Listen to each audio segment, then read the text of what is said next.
जिन्नात पर ईमान भी, ईमान का मतलब ये यकीन रखना कि जिन्नात का वजूद है, ये भी ईमान का हिस्सा है। जिन्नात का मुनकिर भी इस्लाम से खारिज है, क्योंकि कुरान मजीद से, अहादीस से, तवातुर से ये बात साबित है कि अल्लाह ने एक मखलूक आग से बनाई है, एक मखलूक बनाई है नूर से, जिसको क्या कहा जाता है? फरिश्ता। उर्दू में, फारसी में फरिश्ता, इंग्लिश में एंजल, और अरबी में मलक। अरबी में क्या कहते हैं? मलक, जिसकी जमा मलाइका होते ना, मलाइका तुहू बहुत आता है ना कुरान मजीद में। तो गोरे भी मानते हैं इसको, क्योंकि ये तो आसमानी किताबों से, तवातुर से साबित है। तो अब ये फरिश्ता चूंकि मादी मखलूक नहीं है, तो हमें वो मखलूक नजर नहीं आती। अब साइंस का ये कहना है, साइंस तो यहां तक भाई, साइंस मादी चीजों पे तहकीक कर सकती है भाईजान। कुछ चीजें साइंस की दस्तरस से क्या है? खारिज है। अगर वो दलाइल से साबित हो जाएं, दूसरे दलाइल से, तो उनको मान लिया जाए, नहीं साबित हो तो नहीं माना जाए। अब सारे पैगंबरों ने फरिश्तों के वजूद का बताया है। हजरत मूसा, ईसा अलैहिस्सलाम, मूसा अलैहिस्सलाम, दाऊद अलैहिस्सलाम, तवातुर से। तभी यहूद और नसारा और मुस्लिम सारे मुत्तफिक हैं किसके वजूद पर? फरिश्तों के। इसी तरह अल्लाह ने एक मखलूक को आग से बनाया, उसको क्या कहा जाता है? जिन।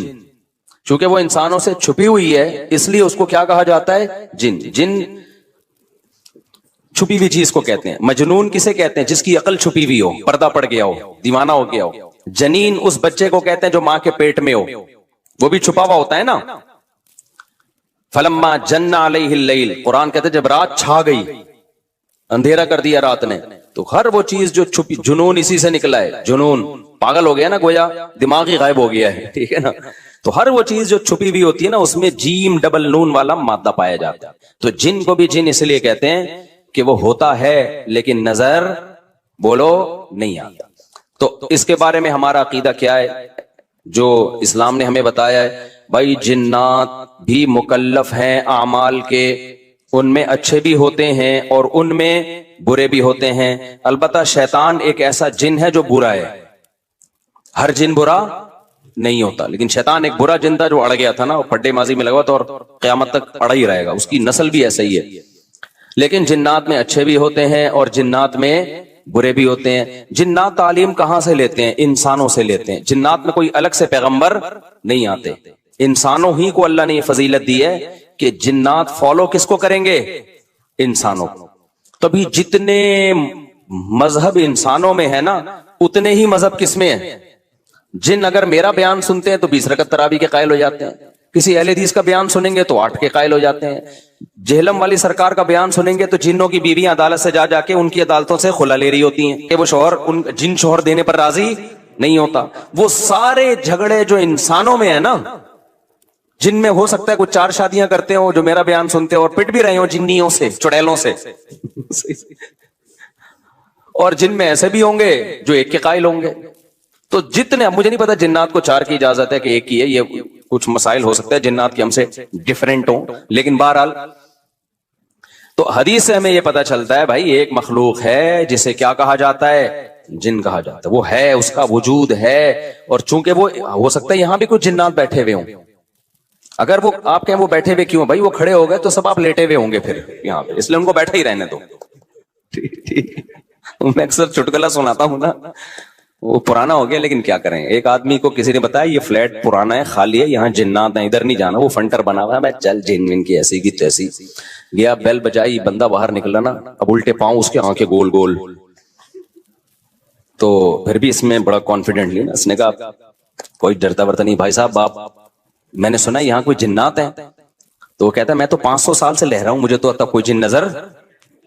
उसने कहा ले भाई यही जिन है भाई, 500 साल से रह रहे कम, समझ रहे हो? अच्छा, तो जिन्नात की पैदाइश इंसानों से पहले हुई है और जिन्नात की तादाद भी इंसानों से ज्यादा, क्योंकि कुरान में है क़द इस्तक्सरतुम मिनल इंस, ए जिन्नात तुम्हारी तादाद तो इंसानों से भी ज्यादा है। तो पता चला जिन्नात इंसानों से भी ज्यादा है। तो इनमें अच्छे भी होते हैं, बुरे भी होते हैं, हरी पगड़ी वाले भी होते हैं, सफेद पगड़ी वाले भी होते हैं, देवबंदी भी, बरेलवी भी, कादियानी भी, हिंदू भी, हर तरह के फिरके। क्योंकि ये तालीम कहां से लेते हैं? इंसानों से। तो जितने मौलवियों की जितनी किस्में हैं ना, सबसे ज्यादा किस्में तो पाकिस्तान में पाई जाती हैं। जितनी किस्म के मौलवी हैं जिस मुल्क में होंगे उतने ही किस्म के फिरके भी उस मुल्क में जिन्नात में भी होंगे, क्योंकि ये तालीम किससे ले रहे होते हैं, मैंने बताया इंसानों से। दूसरा, इनमें एक मसला है, इनमें शर का उनसर खैर से ज्यादा गालिब है। इंसान की जो नेचर है ना, इंसान की नेचर ये है कि इंसान की नेचर में खैर ज्यादा गालिब है, शर मगलूब है। इंसानों में अच्छे बाय नेचर अच्छे ज्यादा होते हैं, बुरे कम। हर इंसान झूठ को नापसंद करता है, लेकिन कुछ फेंकू भी होते हैं। हर इंसान चोरी को नापसंद करता है, लेकिन कुछ चोर भी होते हैं। लेकिन जिन्नात का मामला उल्टा है, इनमें शर का उनसर खैर से, ये सरकशी, आग में सरकशी है ना, तो जाहिर है हमें अल्लाह ने मिट्टी से बनाया, मिट्टी में क्या है, तवाज़ो। तो हक सुन के चुप हो जाना चाहिए इंसान। हो जाते हैं, हाँ, कुछ शैतान किस्म के होते हैं, वो चुप नहीं होते, लेकिन नॉर्मली इंसान को जब सही बात पता चलती है वो क्या हो जाता है, चुप। मिट्टी है तो मिट्टी वाली खासियत इसमें है। जिन्नात में आग से बने तो, और आग भी शोले मारती हुई, तो इसलिए जिन्नात की तबीयत में सरकशी ज्यादा है। एक बात ये हो गई। दूसरी बात क्या हो गई भाई, जिन्नात जो है ना, जिन्नात ये इंसान से ज्यादा ताकतवर होते हैं, लेकिन मरऊब होते हैं ये इंसान से। इसकी मैं एक मिसाल दूं, बैल ज्यादा ताकतवर है या वसीम भाई? बैल। लेकिन काबू किसके होता है बैल? इंसान की। वजह उसकी है कि वो मरऊब होता है इंसान से। उसको अल्लाह ने वो दिमाग नहीं दिया जो किसको दिया है, इंसान को दिया है। बैल को जिस दिन पता चल गया ना कि मैं ज्यादा पावरफुल हूं, तो खूंटे की जगह आप बंधे हुए होगे, बैल नहीं बंधा हुआ होगा। लेकिन अल्लाह ने एक रोब रखा है जानवरों पे भी इंसान का। गधे को देखो, चलते रहो, वो मुंह नीचे करके लोड उठा के चलता रहेगा। उसको एहसास ही नहीं होता कि मेरी एक लात कोई मारा है ये बंदा जो बैठा हुआ है ना मेरे ऊपर, थोड़ा सा यूं किया और एक खिसकाया, उठा के गिरेगा। तो ऐसे ही खूब समझ लो, जिन्नात इंसानों से डरते हैं, ना कि इंसान को जिन्नात से डरना चाहिए। जिन्नात डरते हैं किससे? इंसान से। लेकिन हुआ ये कि कुरान से ये बात साबित है, सूरह जिन में अल्लाह ने फरमाया, वन्नहु काना रिजालुम मिनल इंसी यऊज़ूना बिरिजालिम मिनल जिन्नी फज़ादूहुम रहक़ा। जिन्नात इंसान पे सरकश हो गए, शरारतें करने लगे, इधर से बंदा उठा के उधर कर दिया, उधर से उठा के। एक सहाबी को जिन उठा के ले गए थे। हजरत उमर रजी अल्लाह ताला अन्हु के दौर में एक खातून का शौहर गुम गया, तो उसकी बीवी आई हजरत उमर के पास कि मेरा मियां है ही नहीं, पता नहीं कहां गया। हजरत उमर ने 4 साल के बाद ना उस खातून का निकाह फस करा दिया। ये इमाम मालिक की दलील है कि 4 साल के बाद निकाह फस हो सकता है। इमाम अबू हनीफा के जो फतवे हैं ना, ज्यादातर उन्होंने हजरत अली और अब्दुल्ला बिन मसूद को फॉलो किया है। वजह उसकी है कि वो कहते थे कि, यानी जो इस बारे में हनाफ कहते थे, हजरत अली ने तीनों खुलफा का जमाना भी देखा है और नबी का जमाना भी, तो उनका इल्म बाकी तीनों खुलफा से ज्यादा है। इसलिए फिक़ह हनफी में हजरत अली और अब्दुल्ला बिन मसूद को बहुत तरजीह दी गई है। जहां टकराव होता है ना बाकी खुलफा और सईदना अली में, तो वो तरजीह किसको देते हैं? क्योंकि हजरत अली इन तमाम महफिलों में, इन फतवों में तीनों खुलफा के साथ होते थे, तो वो सबके दलाइल भी जानते थे, और उन पे फिर बाद चीजों से सईदना उमर ने रुजू भी किया है हजरत अली के कहने पर। तो उमर कम थी ना, इल्म हासिल करने का मौका उनको ज्यादा मिला। तो इसलिए हजरत अली का मौक़िफ़ जो मैंने खुला वाले उसमें रिकॉर्ड करवाया कि भाई नहीं, जब तक हमें पता नहीं होगा मर गया है कहां गया, तो हम कैसे निकाह खत्म कर दें। बहरहाल हजरत उमर ने का ये कौल था, तो मालिकी फिक़ह में है, तो फिक़ह हनफी ने भी इसमें फिक़ह मालिकिया पे फतवा दिया है। तो 4 साल उनको निकाह क्या करा दिया हजरत उमर ने? खत्म करा दिया। वो बंदा आ गया थोड़े दिनों में, तो रिवायत में आता है हजरत उमर खौफजदा हो गए ना। ठीक है भाई, एक बंदा कह रहा है मेरी बीवी आपने किसी और को कैसे दे दी? तो हजरत उमर ने फिर कहा, भाई अब तुम्हारे पास 2 ऑप्शन है, या तो तुम्हारी बीवी हम तुम्हारे हवाले कर देते हैं, या फिर मेहर ले लो, उसको तलाक दे दो। यानी हजरत उमर ने भी उस पुराने निकाह ही को बाकी रखा है कि भाई असल तो उसी की है ना, तो इसलिए अब मेहर लेके छोड़ दो उसको। मकसद यही होगा कि हम उसका वहीं निकाह करा देते हैं। या दूसरा ऑप्शन ये है कि ठीक है भाई, अब तुम्हारे ने, उसने कहा नहीं, अब जाहिर है किसी और मर्द के पास चली गई है, तो इंसान को इसमें गैरत भी आती है ना। उन्होंने कहा नहीं, मेरा मेहर मुझे वापस कर दें, अब उसी के साथ रहे, ठीक है ना। फिर हजरत उमर उससे पूछने लगे हुआ क्या था। उसने बताया जिन उठा के ले गया था मुझे। मुसन्नफ अब्दुल रज़ाक या मुसन्नफ इब्न अबी शैबा की रिवायत है, जिन उठा के ले गया था। तो बाज दफा ऐसा होता है कि इंसान को जिन बोलो इगवा कर लेता है। तो कुरान क्या कहता है, लेकिन आप लोग के साथ नहीं होगा, खुदा का वास्ता जिन्नात को ज्यादा लिफ्ट ना कराओ, पूरी सेटअप हमारा बर्बाद हो गया इस चक्कर में। साहबा में भी एक वाकया हो गया ना, ये थोड़ी कि हर घर में जिन ये कर रहा है, दूसरे घर में जिन वो कर रहा है, तो तीसरे घर में जिन नंदों को लड़ा रहा है, चौथे घर में जिन सासों को लड़ा रहा है। हमारा तो पूरा प्रोग्राम यहीं से शुरू होता है, यहीं पे खत्म होता है। एक आध सैकड़ों में कोई हो सकता है जिन उठा के ले जाए, फिर वापस भी करके मेरा ख्याल है दे गया।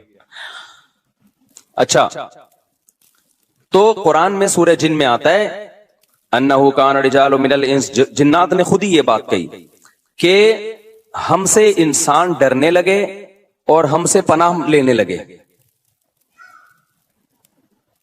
यऊदूना बिरिजालिम मिनल जिन्नी, हम जैसे अल्लाह की पनाह में आते हैं ना मुसीबतों से बचने के लिए, आऊदु बिल्लाही हम कहते हैं, अल्लाह मैं तेरी पनाह में आता हूं। तो लोगों ने क्या किया था, मुशरिकीन ने जिन्नात की पनाह में आना शुरू कर दिया कि जिन्नात हमें मुसीबतों से बचाएंगे। तो जब जिन्नात को यह लगा ना कि हम डरते हैं इंसान से और ये हमें इतनी वैल्यू दे रहा है कि ये मुसीबतों से बचने के लिए हमारा सहारा ले रहा है, तो इस चीज ने जिन्नात को इंसानों पे सरकश बना दिया और जिन्नात अपनी औकात से बाहर निकल गए। ये बिल्कुल ऐसे ही है जैसे कमजोर सा बारीक सा टीबी का मरीज हो और मोहल्ले के बदमाशों के दिमाग में किसी ने जाकर डरा दिया कि भाई ये देखने में ऐसा लगता है, अंदर से ये बहुत जरखेज है, बहुत खतरनाक है। बार बार जब ये प्रोपेगेंडा होगा तो वो जो पतला सा है ना उसको भी एहसास होने लगेगा शायद मैं वाकई में कोई बहुत बड़ा फंटर हूं, वो भी सीना चौड़ा करके चलना शुरू कर देगा। किसी दिन किसी ने एक चपट लगाई तो ढेर हो जाएगा वो। तो जब इंसान की नाजायज तारीफ होती है वो अपने बारे में गलतफहमी में मुब्तला, तो जिन्नात भी अपने बारे में ये समझने लगे कि यार ये इतने बड़े बड़े इंसान जो क्या क्या चीजें इजाद करते हैं, लोहे को पिघला के तलवारें बना ली इन्होंने और जहाज इजाद कर लिए, रॉकेट इजाद कर लिए, ये कर लिया वो कर लिया, तो ये हमसे डर रहे हैं। ठक ठक ठक ठक, बड़े बड़े साइंसदान भी हमसे कांप रहे हैं कि पता नहीं मुझ पे किसी ने कुछ कर दिया है और ये जिन्नात ये कर सकते हैं। तो जिन्नात को लगा कि भाई ये इससे खेलो, इससे क्या करो, जैसे आपके जेब में बंदूक नहीं है लेकिन कोई डर रहा है। हमारे एक दोस्त के साथ क्या हुआ, एक डाकू आया, वो डाकू भी कोई बेचारा नया नया डाकू बना था, बेचारा तो नहीं कहना चाहिए डाकू अम्मत को। तो इन्होंने क्या किया, यूं किया ना, यूं, ये रफी भाई का किस्सा है, हमारे रफी भाई ने बचे हुए अल्लाह इनको बचा के रखे, वरना हरकत इन्होंने ऐसी की थी कि अब तक डिलीट हो चुके होते ही है, क्योंकि ये डाकू आजकल ऐसे नहीं है यूं करो तो भाग जाएं। तो इन्होंने क्या किया, उंगली से ना यूं, वो समझा पिस्टल है, बस यूं यूं दिखाया, वो भाग गया। तो मुझे आके बता रहे हैं कि डाकू आया था, मैंने जेब से यूं किया, यूं मैंने कहा रफी भाई कोई दुआएं काम आ गई हैं आपके। अभी परसों फिर 2 बंदे डाकुओं ने शहीद कर दिए, 2 बंदे जवान गुलशन मेमार में। एक के तो जबड़े में गोली लगी है, बहुत बड़े ताजिर थे वो, ये हमारा गार्ड है ना, इसके पीछे नमाजें पढ़ी है उन्होंने, वो तो जबड़े में गोली लगी है, मुंह के अंदर घुसी है, वो तो हॉस्पिटल में एडमिट है, उनके साथ जो दूसरा था वो तो शहीद हुई, परसों की बात है। तो मरते रहो, तुम्हारी किस्मत में यही है भाई। जब तक एहतजाज नहीं करोगे ना, इनके खिलाफ निकलोगे नहीं, इनके घरों को घेरोगे नहीं, धरने मार के बैठोगे नहीं ना, बद्दुआएं 27वीं रात को उठ के रिकॉर्ड करवा के नहीं दोगे, उस वक्त तक कराची के मसले हल होने वाले। क्योंकि हमारी गवर्नमेंट को पता है कि इनसे बड़ा बेगैरत, कराची वालों से बड़ा बेगैरत इस कायनात में कोई है नहीं। तो इन बेगैरतों को कूटते रहो, पीटते रहो, ये इसी काम के लिए बने हैं ये। तो बाकी बड़े बेगैरत हैं, मैं हुक्मरानों को बुरा नहीं कहता, कसम उठा के कहा जा सकता है कि कराची वालों से बड़ा बेगैरत मुझ समेत कोई भी नहीं है। तो हमारी किस्मत में है, मरते रहो, जनाजे उठते रहेंगे। कभी कोई बद्दुआ फलस्तीन इसराइल के खिलाफ बद्दुआएं दे रहे हैं, देनी चाहिए। इन बेगैरतों के खिलाफ भी तो बद्दुआएं दो यार। हमने ये चीजें बर्दाश्त की है, गटर के ढक्कन नहीं है, गटर हमारी मस्जिद के बाहर से 4 साल से गटर उबल रहा है, 4 साल, कई दफा हमने अपने खर्चे पे साफ करवाया फिर भी उबल रहा है। किसी सिंध गवर्नमेंट के किसी बंदे को तौफीक नहीं आके, यार कितने नमाजी आ रहे हैं गटर के पानी से गुजर के आ रहे हैं, वो सब शिकायतें कर रहे हैं, कोई मस्जिद कमेटी को बुरा कह रहा है, कोई किसको बुरा कह रहा है, तो सब यही कर रहे हैं। भाई मस्जिद कमेटी कह रही है हमारा क्या कसूर है यार, हम कितनी दफा साफ करवाएं, और एक गटर हो तो साफ करवाएं ना, पूरी गली के आप देख लो हाल जाके। हमने फिर भी बर्दाश्त कर लिया, लेकिन यार इंसानी कत्ल कौन बर्दाश्त कर सकता है। हर दिन 4, 6, 5, 10 जवान मौतें कराची में हो रही हैं, जवान मौतें। जिनके घरों में जनाजे उठते हैं उनसे जाके पूछो क्या हाल होता होगा। लेकिन ये कौम बेहिस है, ये सड़कों पे नहीं निकलेगी, उसकी किस्मत में है कि पिटो मरो, तुम्हारी किस्मत में है ये। तो भाई निकलो, जाके घेरो यार इन हुक्मरानों के घरों को घेरो, इन्हें बोलो बगैर तो ये इंसान है, ये गधे घोड़े नहीं यहां पे रहते हैं। जब मैं मस्जिद से निकलता हूं ना, फिर खबर आती है 2 बंदे आज वहां कत्ल कर दिए, 3 बंदे, और सारे अपने रिलेटिव होते हैं, कोई फलाने का फला जानने वाला, कोई उसका। ये दुनिया के किसी मुल्क में ऐसी धांधली होती है क्या यार? दुनिया के किसी मुल्क में ये बेगैरती होती है? तो मारे खाते रहो, मरते रहो। भी परसों जमात इस्लामी के किसी कारकुन को शहीद कर दिया। कितने नेक आदमी थे वो, कितने उनके चेहरे पे कैसी रौनक थी, क्या घर में उनके कोहराम बिछा हुआ होगा यार। जरा जरा सी बात पे बंदा मारना इनके लिए। पिछले साल स्वीडन से एक मियां बीवी का जोड़ा आया हुआ, बच्चा छोटा साथ में, स्वीडन से चंद दिनों के लिए आए थे वो कराची। बीवी के सामने जवान शौहर की लाश तड़प रही थी। बच्चे पे क्या गुजरेगी जो अपने बाप को इस तरह से मरता हुआ देखेगा? तो इंतजार करो अपनी बारी का, और कुछ भी नहीं है। और ऐसी बेहिस कौम है ना, जो मरता है वो भी एहतजाज नहीं करता, उसके भी रिश्तेदार आराम से बैठे हुए होते हैं। यार सोशल मीडिया पे एक तूफान खड़ा कर दो, गालियां दो इन हुक्मरानों को। सोशल मीडिया पे गालियों का ना एक सिलसिला शुरू करो, तो उसके बाद शायद ये बेगैरत थोड़ा सा हिल जाएं, थोड़ा सा हिल जाएं। ये नहीं हिलेंगे भाई, क्योंकि इनका कोई बंदा, ये तो पूरी पूरी गाड़ियों के साथ गाड़ों में घूमते हैं, इनको थोड़ी कोई मसला होगा। इनके तो पूरे पूरे, आपको पता ये होश, इन्हीं के बंदे तो होंगे जो मार रहे हैं, पता जाता है इन कमबख्तों को। पुलिस को आप बुरा नहीं कह सकते, पुलिस के बस में जितना है पुलिस कर रही है। मैं तो पुलिस वालों से भी मिला हूं भाई, उनके तो फिर भी जितना उनके बस में है वो कर रहे हैं, उनके इख्तियारात महदूद हैं। कितने पुलिस वाले डाकुओं को मारने पर जेल की सलाखों के पीछे चले गए, कितने पुलिस वाले चले गए। कानून आपका ऐसा है, इसलिए दबाव डालो इन लोगों पर कि इख्तियारात किसके हवाले करो, कराची के रेंजर्स के हवाले कर दो। कम से कम एक रिलायबल इदारा तो है ना, उसको इख्तियारात दे दो भाई पूरे। हमें सिविल गवर्नमेंट नहीं चाहिए, लानत भेजते हैं इस गवर्नमेंट के ऊपर। हर दूसरे दिन यार कोई बंदा मर रहा है, कोई कत्ल हो रहा है, गजा बनाया हुआ तुम लोगों ने कराची को, तो इख्तियारात कोई आवाज ही नहीं उठा रहा इस पे। मैं जब चीखता हूं, जब मैं देखता हूं यार एक बंदा तो बोले ना, एक बंदा तो बोले। चीनी महंगी होती है, पूरा कराची चीख उठता है, आटा महंगा होता है, पूरा कराची। यार इंसान का खून सस्ता हो रहा है, उस पर आप इतने खामोश हो, सोशल मीडिया पे कोई आवाज ही नहीं उठा रहा। जितनी लाशें हैं ना, वहां मीडिया को चाहिए पहुंचे, उन लाशों को की वीडियो बना के यूट्यूब पे डाले, सोशल मीडिया पे डाले, इंस्टाग्राम पे डाले, टिकटॉक पे डाले, और सिंध हुकूमत को लानतों के साथ डाले कि ये है ये हुक्मरान जो हमारा ये हशर कर रहे हैं, इसके बगैर नहीं होगा। तो मुझे बहुत, आज की बात है ना, अभी तरावी के लिए हम आ रहे थे, फिर वो हमारे गार्ड ने बताया कि यार मेरा पुराना नमाजी था और पिछले साल उसने कहा था कराची में रहता हूं, अगले साल का मुझे कोई भरोसा नहीं है। ये उसके अल्फाज थे कि अगले साल में तरावी पढ़ सकूंगा नहीं पढ़। उस बेचारे को क्या पता तू रमजान में ही तुझे कत्ल करेंगे। तो ये हो रहा है मेरे भाई हिसाब, और ये हम ही हैं, इस काबिल को होना चाहिए हमारे साथ ऐसा, समझ रहे हो। खुदा ने आज तक उस कौम की हालत नहीं बदली, न हो जिसको ख्याल आप अपनी हालत के बदलने का। तो कराची वालों के मुकद्दर में जिल्लत है, क्योंकि हम हैं जलील, ठीक है ना, मुझ समेत, मैं अपने आप को भी दाखिल कर रहा हूं इसमें। हम जलील कौम है, हमारी कसूर ही है कि हम कराची में रहते हैं, और ये टुच्चे किस्म के हुक्मरान हम पर मुसल्लत है। ये कत्ल होते, ये पंजाब में होता ना, खुदा की कसम इतनी नौबत नहीं आती। पंजाब वाले इतने बेगैरत नहीं है, वो उठ खड़े होते। इतने कत्ल अगर वहां हो रहे होते, केपीके में होता, वो खुद कूटते डाकुओं को पकड़ के, खुद महल्ले के लोग जमा हो जाते, वो खुद ये सब कुछ करते होते, ऐसी की तैसी। ये हमारा मुकद्दर है भाई, जिल्लत। तो गटर के ढक्कन नहीं है, हम बर्दाश्त कर रहे हैं। कचरा खाना, कुंडी भंगी खाना बना हुआ है कराची, बर्दाश्त कर रहे हैं। लेकिन यार इंसानों का बहता हुआ खून हम बर्दाश्त, बोलो, नहीं कर सकते। कल तुम्हारे घर में भी हो सकता है। 2 साल पहले एक बूढ़ा आदमी इसी मस्जिद में, मेरा नमाजी, 4-6 बेटियां उसकी, एक इकलौता बेटा जवान जो अभी कमाने के काबिल हुआ था, 24 से 25 साल उम्र, मैरिड, उसको डाकू ने गोली मार दी। वो बाप बेचारा ऐसे ऐसे कांपता हुआ मेरे पास आता ना, मैं क्या सब्र की तलकीन को उसको कह रहा, मेरा एक ही घर में कमाने वाला लड़का था, एक मोबाइल पे जरा सब कुछ पता नहीं क्या किया होगा, उसको मार दिया उन्होंने। और फिर क्या हुआ है उसका, वो पकड़े गए डाकू ना। अब जो डाकुओं का पूरा गैंग आया, वो तो केस इत्तेफाक से चला गया अदालत में, वरना ऐसा होता नहीं है। ये तो कोई बहुत ही खुशकिस्मत बाप है जिसका कातिल पकड़ा गया। अब वो कातिल धमकियां दे रहे हैं। मैंने कहा इन बेगैरतों को छोड़ना नहीं है, इनका इलाज दियत नहीं है। गोली का इलाज इस्लाम में क्या है?